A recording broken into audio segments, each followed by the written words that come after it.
Bom dia, você que está acompanhando a TV Notícias Agrícolas, eu sou o Guilherme Dorigatti. Nós começamos mais um programa Realidades da Safra. Um momento para a gente fazer um giro pelo Brasil, visitar as mais diferentes regiões produtoras do país para verificar o desenvolvimento das lavouras, e a sua participação é muito importante para irmos juntos montando esse quadro, mostrando esse cenário das atividades de campo ao redor do Brasil. Já começa a mandar aqui a sua mensagem no nosso chat do YouTube, mande o seu nome, a sua região e conta pra gente como é que estão as lavouras por aí, como é que estão as atividades de campo na sua região, para a gente ir montando esse cenário juntos. Você também pode mandar a sua imagem aqui pra gente, daqui a pouquinho a gente vai fazer essa rodada de imagens com as fotos e os vídeos enviados por vocês produtores aqui para o Realidades da Safra. No programa de hoje nós vamos visitar algumas das principais regiões produtoras do Brasil, como o estado do Mato Grosso do Sul, também o interior de São Paulo, para verificar essas atividades, esses trabalhos. Vamos começar então o nosso quadro de entrevistas da safra.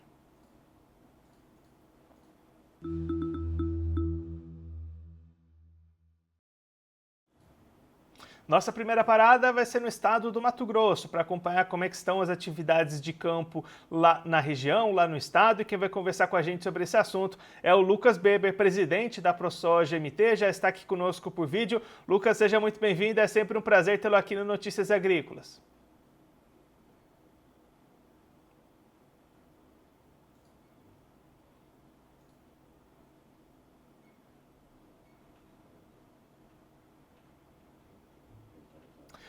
Lucas, eu acho que você está mutado, a gente não consegue te ouvir. A gente vai tentar restabelecer essa conexão com o Lucas Weber.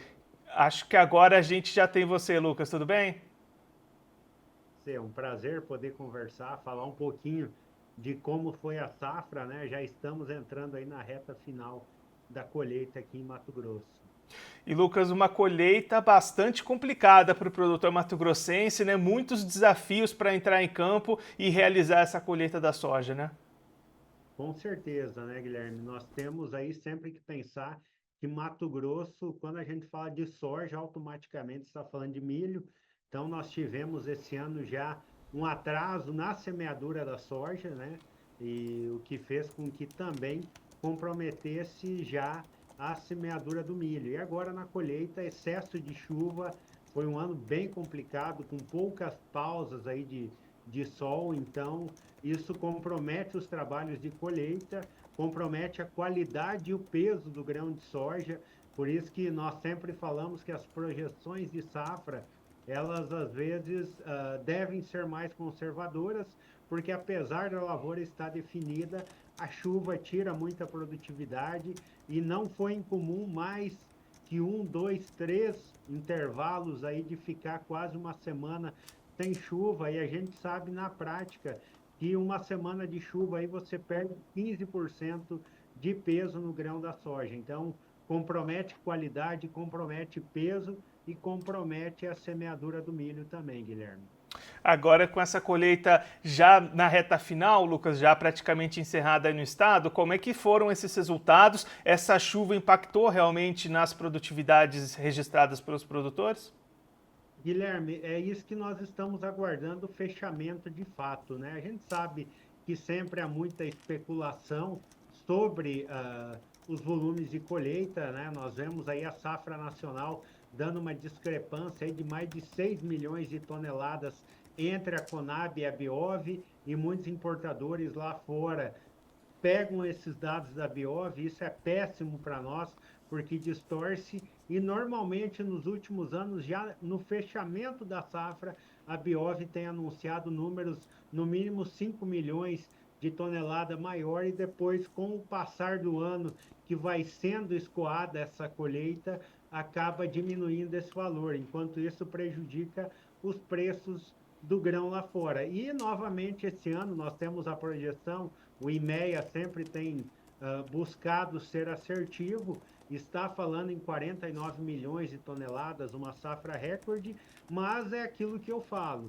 Foi um ano diferente, então lá na prática é feita a contagem de 1.000 grãos, quando é feita as amostragens. O IMEA fez, acredito que o melhor trabalho de amostragem aqui no estado, mas mesmo assim tem esse comprometimento de perda de peso.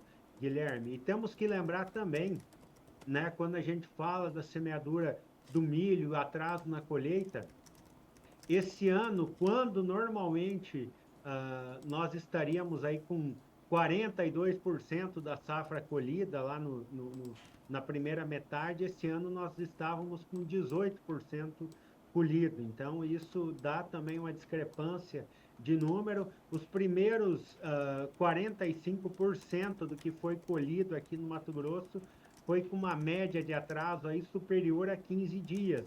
Então, isso também impacta, né? Pode impactar lá na frente no milho. Na verdade, o produtor mato-grossense está torcendo para o clima esticar as chuvas esse ano, sair um pouco da normalidade para que possamos ter uma boa safra de milho. Olhando justamente para essa questão do milho, Lucas, esse plantio ficou fora da janela aí no estado. Quantos dessas lavouras vão ficar nesse período mais arriscado para o cultivo? Então, há uma divergência no tamanho do plantio, variando entre 6,8 milhões de hectares a 7 milhões. Lembrando que no ano retrasado nós tivemos 7,4 milhões. Então, ano passado decresceu já pelo risco. Esse ano, novamente, nós temos a entrada da cultura do gergelim no estado também, que tem sido uma alternativa aos produtores, principalmente quem semeia mais tarde, que é uma cultura que aguenta mais a seca e que tem tido valores atrativos também para o cultivo. E Lucas, pensando em mais impactos dessas chuvas, quando a gente olha para a logística, isso também foi bastante comprometido aí no estado, né? Comprometido, né? Esse excesso de chuva acaba colaborando com o deterioramento das estradas. Nós temos um grande problema aqui no estado que é a armazenagem. Esse ano, com essa safra, a nossa capacidade de armazenamento vai ficar inferior a 48%. Isso faz com que grande parte tenha que ser escoado para os portos já na colheita, então há muito trânsito em asfaltos, estradas, e isso acaba comprometendo a qualidade, que é algo que nós sempre cobramos do governo federal, no Plano Safra, o aumento da disponibilidade de recursos e também juros mais atrativos para a construção de armazém. De certa forma, beneficia o produtor, beneficia a infraestrutura e, acima de tudo, a sociedade, porque você acaba tendo um estoque mais regulado dentro do país, ou seja, você evita picos mais altos de comercialização, de preços muito altos e preços muito baixos. Quanto mais a capacidade de armazenagem, você tem mais estabilidade nos preços das commodities. E nesse cenário todo que a gente destacou, Lucas, como é que estão as oportunidades para o produtor mato-grossense avançar na comercialização? Na verdade, é um período conturbado. Nós temos justamente o mercado sabe que nós temos esse déficit de armazenagem. Com excesso de chuva também, o produtor tenta tirar o grão mais rápido, com medo de perder qualidade armazenado. Então, o mercado sabe disso, ele se aproveita, né, disso. E nós sempre sabemos, né, Guilherme, até os meses 4, 5, que é onde tem a maior parte dos vencimentos dos produtores, o mercado também assimila isso e muitas vezes aproveita dessa oportunidade para puxar os preços para baixo. Então, a gente fala para o produtor ter o pé no chão, cada um sabe das suas contas, aonde que o sapato aperta, para ir vendendo, fazendo média, vendendo aos poucos, sempre que há uma melhora, mas a expectativa é que lá na frente melhora. O que preocupa é essa distorção de números que muitas vezes há, que na oportunidade do produtor brasileiro ganhar um valor maior, acaba comprometendo e logo nós viramos para a safra americana. Aí esquece-se a safra da América do Sul e começa a falar da América do Norte. E Lucas, um último ponto que eu queria abordar com você também são as questões sobre a moratória da soja, né? A gente conversou há alguns dias com a deputada do Mato Grosso, a Janaína Rivas, sobre aquela reunião que aconteceu em Brasília com o ministro Flávio Dino. Como é que estão essas conversas? Qual é a expectativa de vocês com relação a essas discussões? Lembrando que a conversa é aberta no Salão Branco, né, do STF.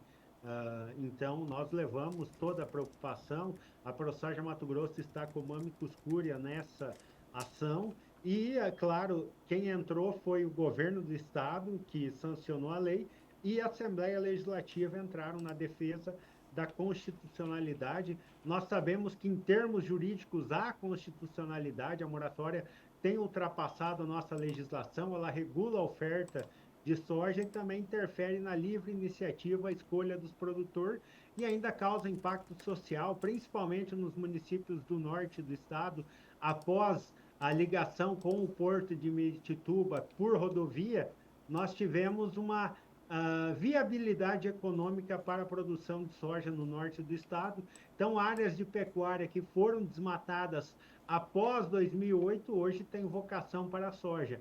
E a moratória acaba inibindo. Então, prejudica para esses produtores e prejudica o desenvolvimento social daqueles municípios, porque eles deixam de produzir, exportar e arrecadar, trazendo melhora nos serviços públicos também daqueles lugares, né, Guilherme? Então, hoje está no STF, está suspensa a lei que, teoricamente, colocaria por terra a moratória no STF através de uma liminar, mas isso vai para plenário.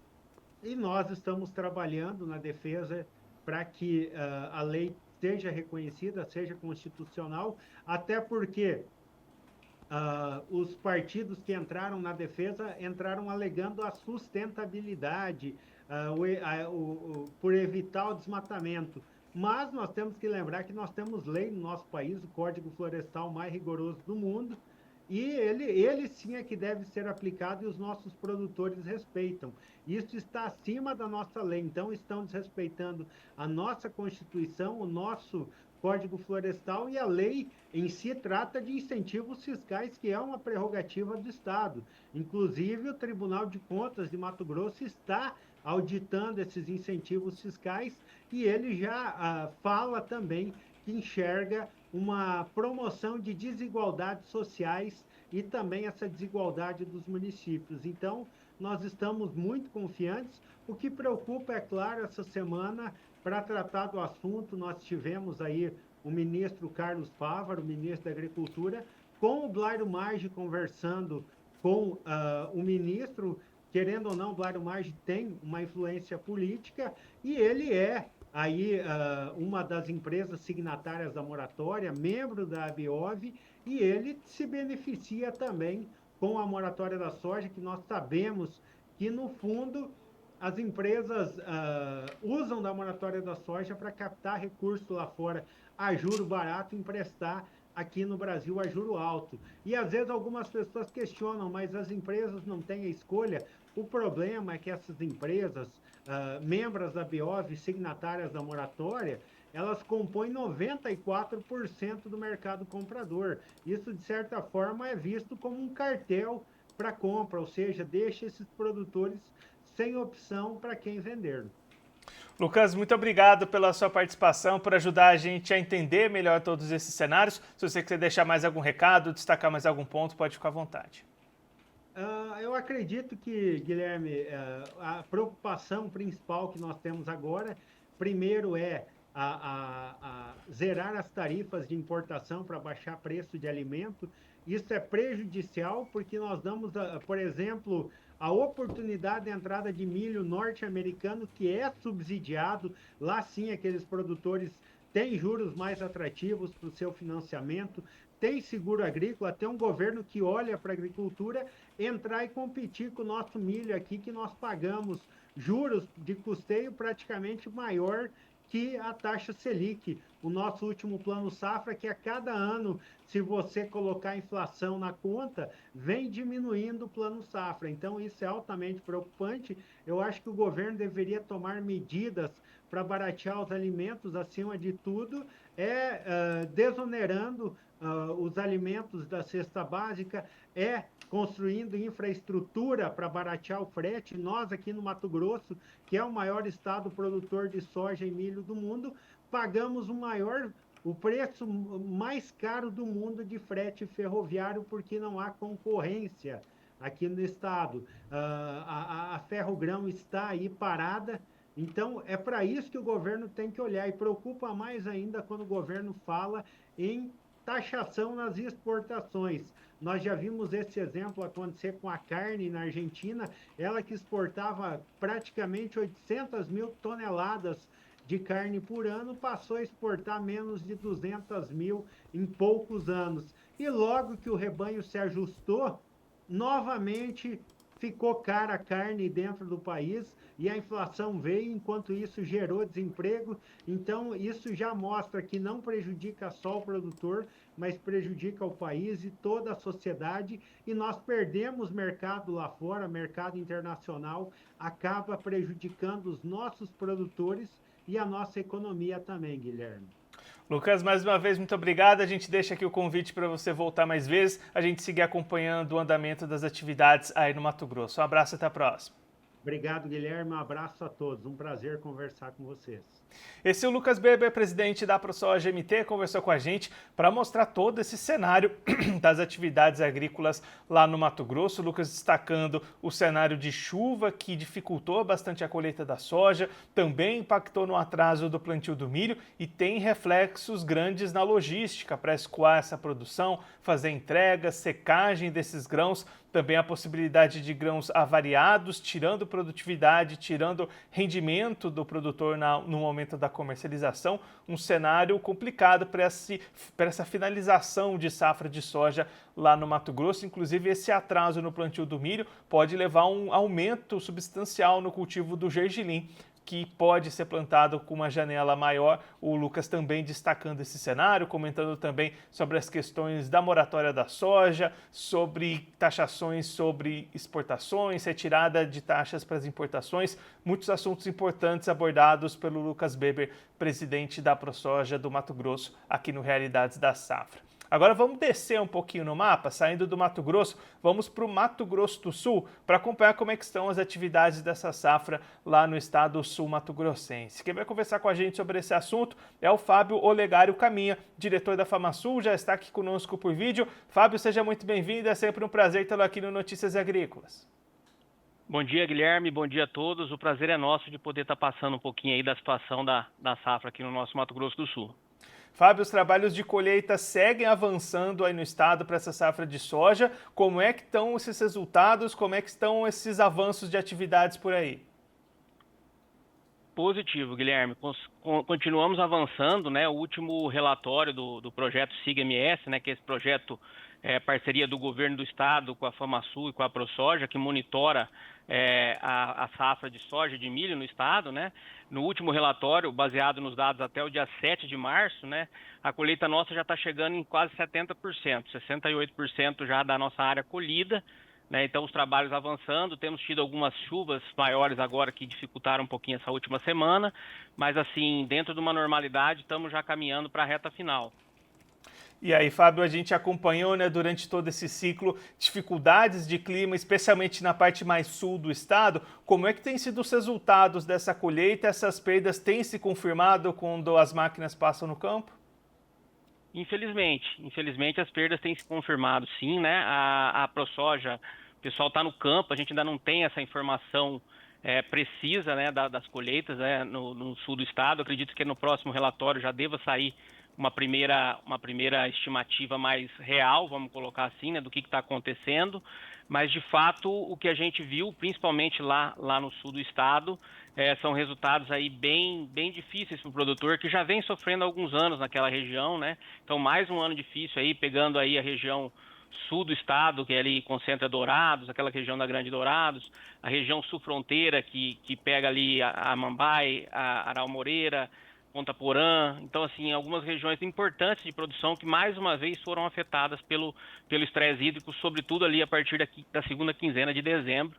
Então, a safra vinha muito bem até ali, depois as chuvas diminuíram naquela região e impactaram justamente no período principal, né, de enchimento de grãos, e aí, com certeza, refletindo aí essas baixas produtividades.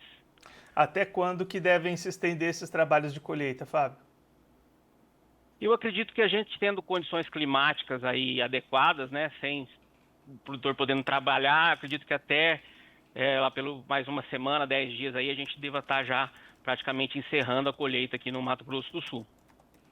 E Fábio, para a gente encerrar esse olhar para a soja, como é que estão as oportunidades de comercialização nesse momento aí no estado? Então, como a gente tem ouvido, né, todo mundo estava acompanhando o programa aí de vocês, é um momento muito ruim, né, para o produtor comercializar, né? Tá chegando essa safra grande aí que tá já praticamente é certeza, né, que teremos uma grande safra no Brasil, apesar de alguns problemas climáticos aí, principalmente o sul do Mato Grosso do Sul, o sul do Brasil. O momento agora, acho que é o produtor que ele talvez tenha se planejado, né, cumprir aí as suas obrigações desse final de safra e aguardar o segundo semestre. Acho que o momento é um momento de esperar um pouquinho, tem algumas ações, né, macroeconômicas aí acontecendo que tendem a mudar alguma coisa aí no preço, né? Então a gente acredita que a partir do segundo semestre podemos ter preços melhores e realmente o produtor vai só cumprir quem conseguir, né? Porque também tem isso aí. Esse ano a gente teve essas dificuldades climáticas, mas cumprir os compromissos de agora de curto prazo e de repente conseguir aguardar o segundo semestre para buscar melhores condições para a comercialização. E Fábio, entrando agora na segunda safra, como é que tem avançado o plantio do milho, até diante desse calendário com a colheita ainda restando 30%?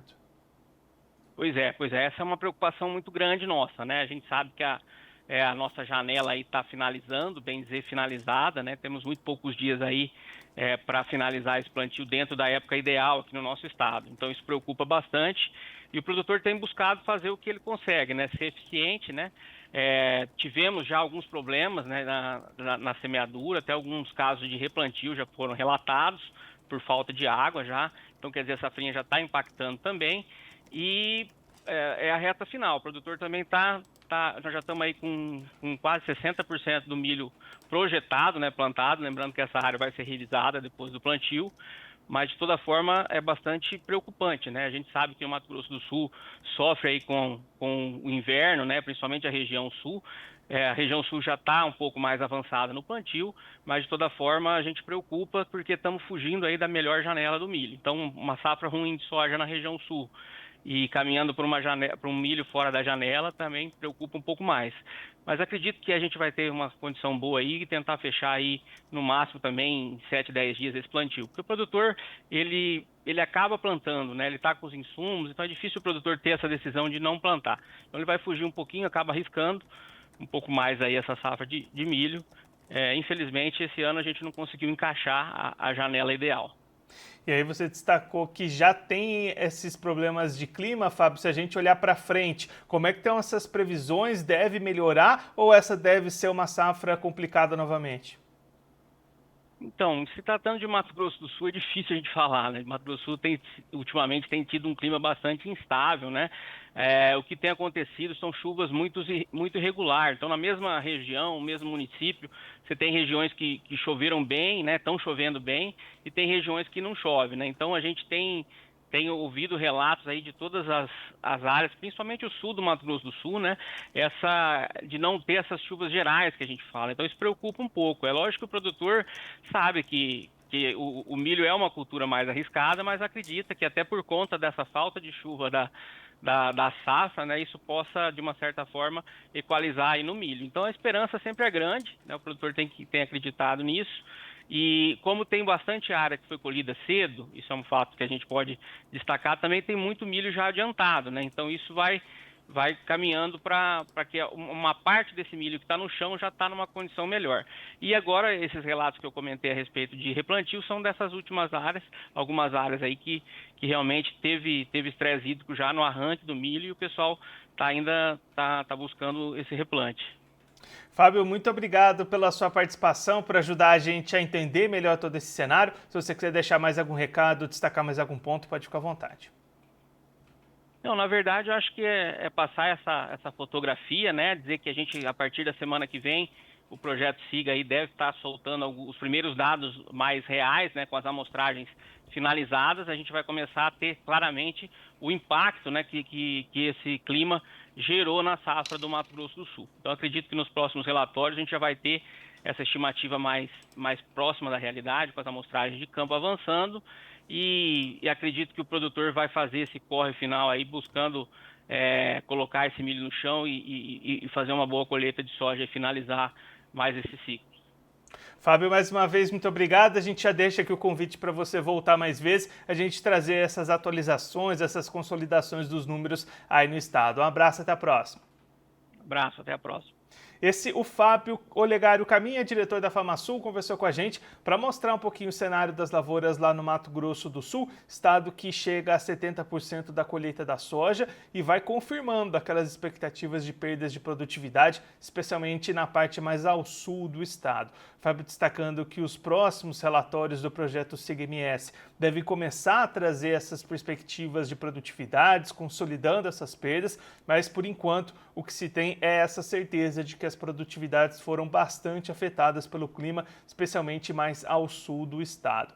Olhando para o milho, Fábio destacando um plantio ainda avançando em cerca de 60% da área projetada inicialmente, e um temor, primeiro, com relação à janela ideal de plantio, que vai se encerrando no estado, e também com as condições climáticas já afetando algumas regiões. Algumas lavouras já tiveram que ser replantadas, pensando nessa falta de chuvas, e aí esse plantio deve seguir por mais um tempo. Claro, a gente vai seguir acompanhando essas atividades lá no Mato Grosso do Sul, aqui no nosso Realidades da Safra.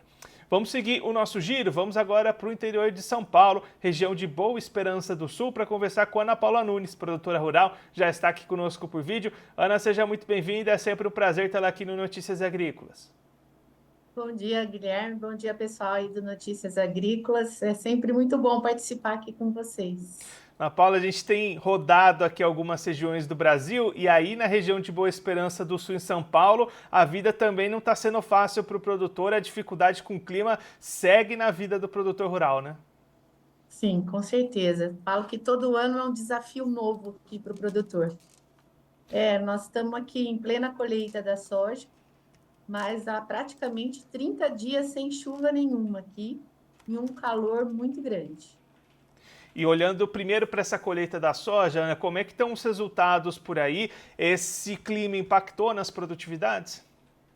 Nós estamos com duas realidades aqui. As sojas plantadas mais cedo, né, que já estão sendo colhidas, elas chegaram até o final do ciclo, encheram grão, então estão com uma produção boa, tá? Nós temos áreas aqui colhendo 70, 75 sacos por hectare.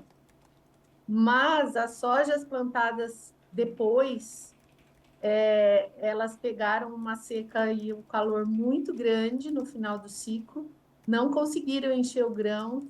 Então, a realidade dessas colheitas aí já está sendo bem diferente, entre 40 e 45 sacos.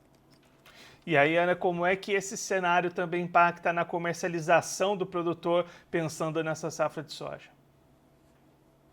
A comercialização eu acho que continua ainda meio que devagar, né? Porque o produtor está com aquela esperança de que o preço suba ainda um pouco mais. Mas as contas estão chegando, né? Esse mês de abril aí é o mês que nós temos que pagar nossas contas. Então agora não tem mais por onde fugir, né? Nós temos que comercializar esse grão. E pensando na sequência, Ana, como é que esse cenário tem impactado o plantio de segunda safra? Também já está fora da janela e o produtor está tendo que repensar as estratégias, né? Com certeza. Aqui na nossa região, o plantio da segunda safra está bem atrasado, até não por atraso na colheita, mas por falta de chuva mesmo, né? Como eu falei, nós estamos quase 30 dias aqui sem chuva, então o plantio da segunda safra está muito devagar, e os produtores já começaram a repensar no plantio de milho, né? Muito produtor, inclusive eu, indo mais para o sorgo do que para o milho. Se a gente pensar em janela, Ana, até quando que é o período ideal para plantar milho por aí? Já está praticamente aqui na nossa região, aqui já está praticamente no final da janela, né? Seria até agora dia 15 de março aí seria o ideal para plantar, mas não, assim, não vamos conseguir. Tem uma previsão de chuva agora para esses dias, mas o solo aqui está muito seco, muito seco. E para fazer essa mudança de estratégia, Ana, como é que funciona na prática para o produtor? Ele precisa ir atrás desses insumos novos? Dá para fazer essa alteração fácil? Como é que é esse planejamento para mudar essa cultura de segunda safra? Ele tem que correr atrás aí, se não comprou a semente de milho, se comprou a semente de milho, fica mais complicado, né? Tentar trocar ou devolver. Agora, se ele não tinha ainda comercializado a semente do plantio do milho, aí fica mais fácil ele já mudar para o sorgo e começar a plantar o sorgo. Os insumos são mais ou menos os mesmos, então não tem muita diferença, é mais a semente mesmo. Ana, muito obrigado pela sua participação, por ajudar a gente a entender melhor esse cenário. Se você quiser deixar mais algum recado, destacar mais algum ponto, pode ficar à vontade. Eu só gostaria de falar mais uma vez, né, do trabalho do produtor rural, né? Nós estamos aqui com desafios em cima de desafios. O clima sempre é assim, você vê como o Brasil é grande, cada região do nosso Brasil está com uma dificuldade de clima diferente. Então, isso impacta, né, na produção de grãos. E, fora isso, nós temos ainda que lutar contra as medidas aí do nosso governo que só nos atrapalham em vez de ajudar o produtor para que o preço, né, da comida abaixe. Ana, mais uma vez, muito obrigado. A gente deixa aqui o convite para você voltar mais vezes, a gente seguir acompanhando essas atividades aí na região. Um abraço, até a próxima. Abraço, eu que agradeço. Tchau. Essa a Ana Paula Nunes, produtora rural lá em Boa Esperança do Sul, no estado de São Paulo, conversou com a gente para mostrar como é que estão as atividades lá na região que segue avançando com a colheita da soja, e aí apresentando duas realidades diferentes nessa colheita. As lavouras plantadas primeiro, que estão sendo colhidas, já foram colhidas, tiveram bom desenvolvimento, médias de produtividade entre 70 e 75 sacas por hectare. As áreas plantadas um pouco depois pegaram mais tempo de falta de chuvas, temperaturas elevadas e as produtividades têm ficado entre 40 e 45 sacas por hectare. Este cenário climático adverso também já tem impacto nas áreas da segunda safra de milho, plantio bastante atrasado, chegando perto do final da janela ideal, e aí muito produtor mudando de estratégia, indo apostar no sorgo ao invés do milho, já que esse plantio do sorgo pode se estender por mais tempo. Isso tem sido a opção de muito produtor lá da região de Boa Esperança do Sul, no estado de São Paulo. Vou aproveitar para registrar a participação de vocês, acompanhando a gente ao vivo nesta quinta-feira. A Beatriz Borges mandando o seu bom dia a todos os produtores que lutam dia a dia para alimentar suas famílias e o país. A Agrisol Corretora também comentando que áreas de Rio Brilhante, no Mato Grosso do Sul, produtores estão cedendo algumas lavouras para o cultivo de cana, diminuindo a área de milho safrinha, não muito grandes, mas já estão voltando a cana. O José Ibanez Rodrigues também acompanhando a gente lá do Rio Grande do Sul. Um cenário bastante difícil, estamos sem safra há tempos. A gente tem acompanhado, né, José, essa situação do Rio Grande do Sul aqui no Realidades da Safra. Muitas perdas, muitos prejuízos acumulados ano após ano pelo produtor gaúcho. A gente, claro, vai seguir acompanhando de perto essa situação aí no estado aqui ao longo da nossa programação. Vamos agora trazer algumas notícias que mostram o desenvolvimento das lavouras em algumas regiões produtoras do Brasil. Esse é o Notícias da Safra.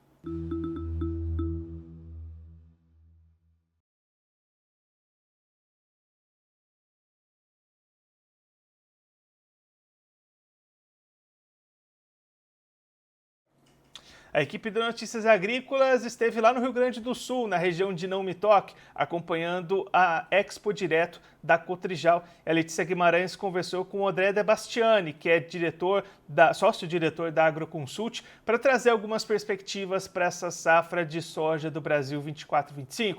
Vamos acompanhar agora a entrevista da Letícia com o André De Bastiani.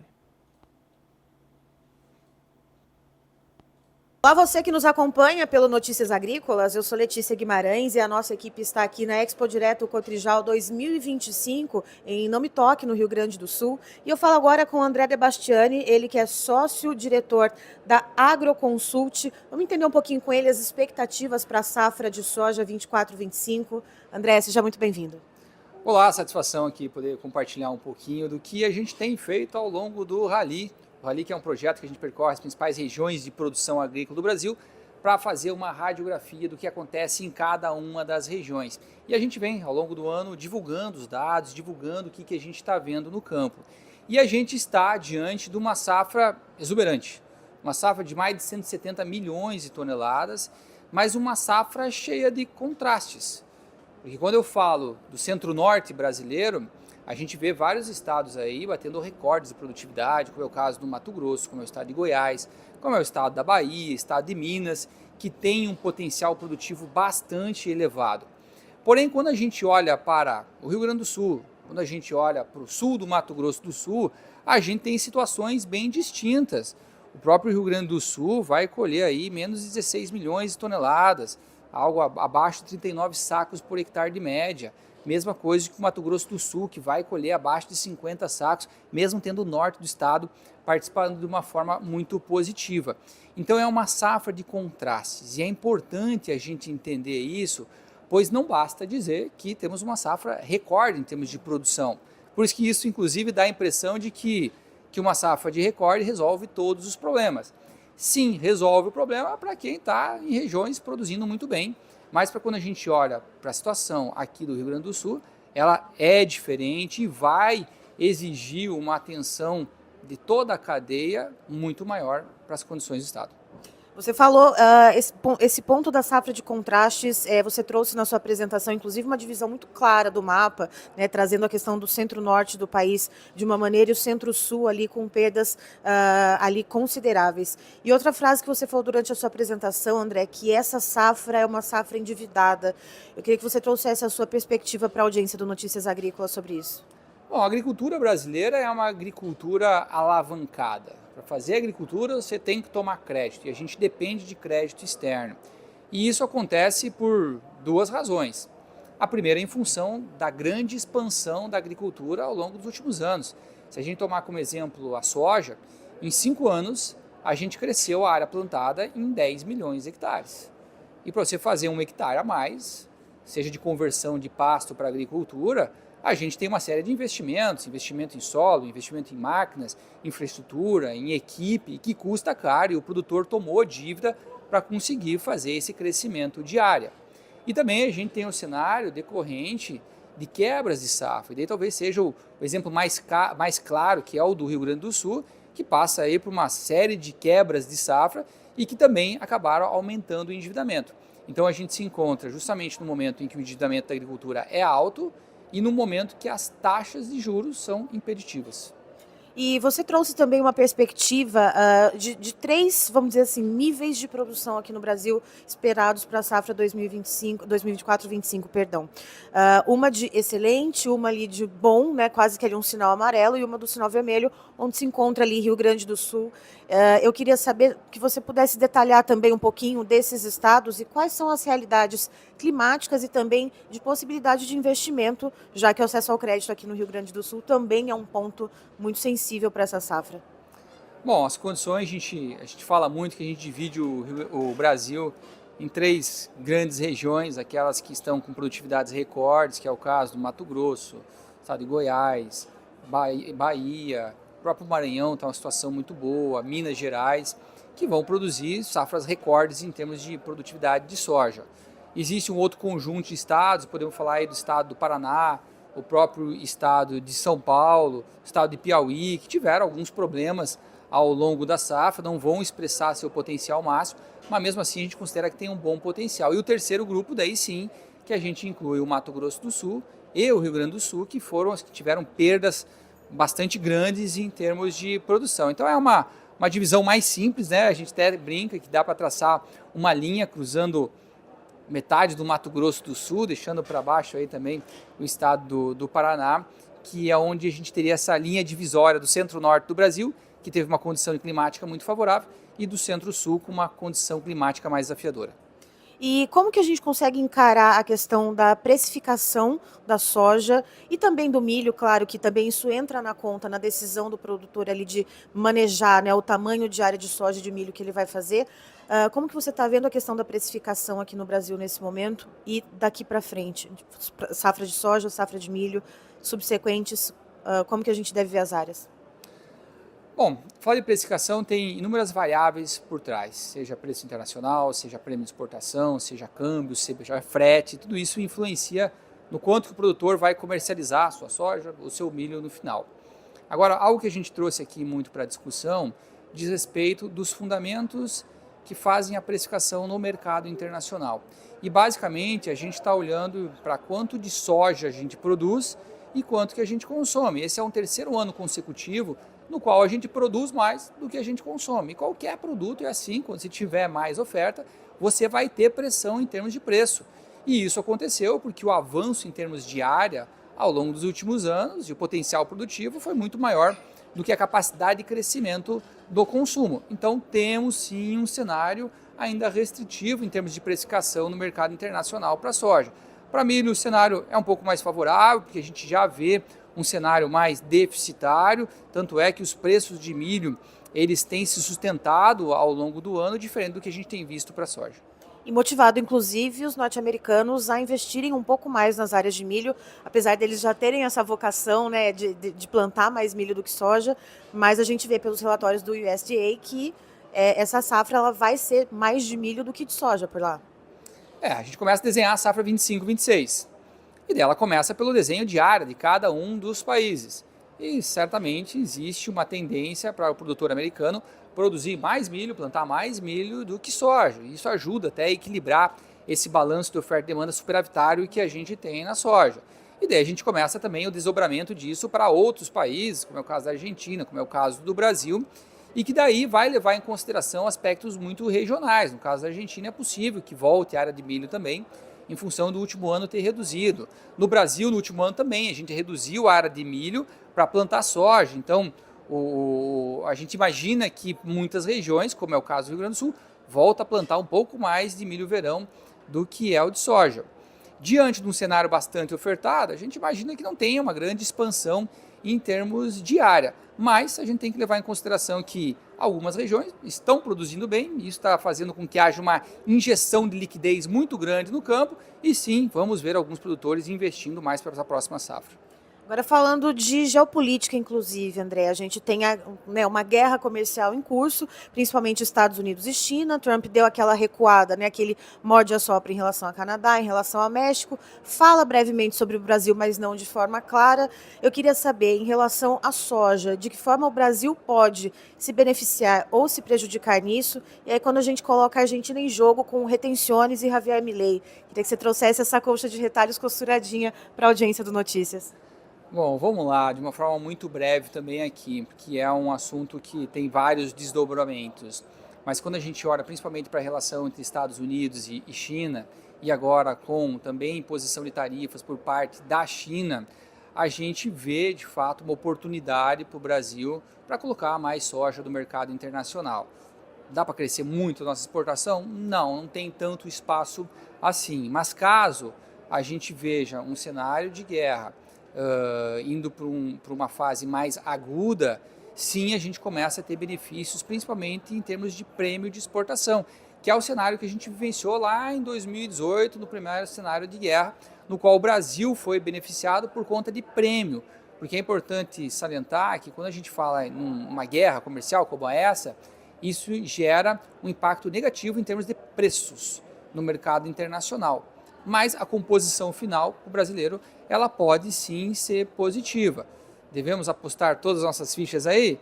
Não, porque existe aí um cenário talvez muito diferente do que a gente viveu lá atrás, inclusive já com o Brasil com uma participação muito maior no mercado chinês. Então, tem uma série de variáveis que a gente vai ter que acompanhar e ver quais vão ser os desdobramentos em termos de preços. Aí então, André Debastiani trazendo um overview, uma visão macro das expectativas para a safra de soja brasileira 24-25, trouxe também perspectivas internacionais. E você, produtor rural, claro, tome as suas melhores decisões baseadas, portanto, numa coletividade de informações. Eu encerro por aqui, já tem mais informação para você. Notícias Agrícolas é informação agro-relevante e conectada. Assim a gente vai chegando ao final do programa Realidades da Safra desta quinta-feira, dia 13 de março. Eu sou o Guilherme Dorigatti e vou ficando por aqui, mas daqui a pouquinho a nossa programação está de volta. Daqui a pouquinho tem previsão do tempo. Francisco de Assis Diniz, meteorologista e consultor de clima, vai conversar comigo mesmo, Guilherme Dorigatti, para trazer essas informações de clima. Então daqui a pouquinho eu estou de volta. É só aquele tempinho de você levantar e pegar um café e a gente já está de volta aqui na programação ao vivo do Notícias Agrícolas. Notícias Agrícolas, informação agro-relevante e conectada.